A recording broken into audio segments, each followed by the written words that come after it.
Pinangunahan ni Pangulong Ferdinand R. Marcos Jr. ang pamamahagi ng higit 200 units ng Operations and Equipment Vehicles sa Taguig City.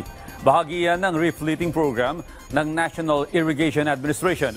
Inaasahang malaki ang maitutulong ng mga bagong kagamitan para higit na matulungan ang mga magsasaka at matiyak ang seguridad ng pagkain sa bansa.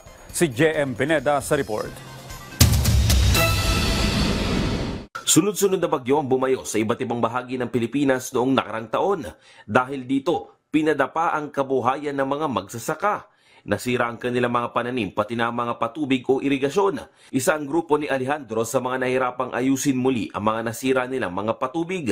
Apektado tuloy ang kanilang kabuhayan dahil mano-mano ang pagtanggal sa mga dumi na humalo sa irigasyon. Pero ngayon, tiyak daw na mas mapapagaan ang kanilang trabaho dahil sa mga backhoe at ibang kagamitan ay binigay ng pamahalaan. Medyo nasira nga po ang mga dam namin. Ang aming pong pagsasayos ay mano-mano.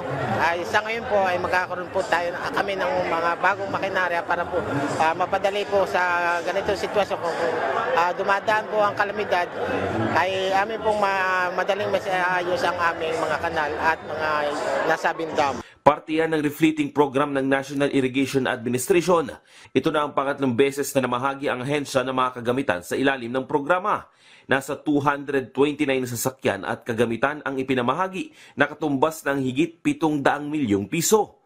Mismong si Pangulong Ferdinand Marcos Jr. ang nanguna sa turnover ceremony ng mga kagamitan. Dito ay binigyang diin niya ang kahalagahan ng mga magsasaka sa Pilipinas. Ngunit hiling ko sa inyo na pag-igtingin pa ang inyong pagsisilbi. Makinig sa kanilang mga hinain. Huwag antayin na sila ay lumapit sa inyo. Kayo na ang umikot sa ating mga magsasaka. Mabigat rin naman ang pasanin ng mga magsasaka dahil sa pagbabago ng panahon sa bansa. Kung hindi daw matututukan o matutulungan ng sektor nila, ay paniguradong apektado rin ang supply ng pagkain. Sa pamamagitan ng mga sasakyan at gamit na ito, may pagkain sa hapag at mas matatag ang sektor ng ating agrikultura. Napakahalaga ng refleeting program na NIA, lalo na po sa panahon ngayon.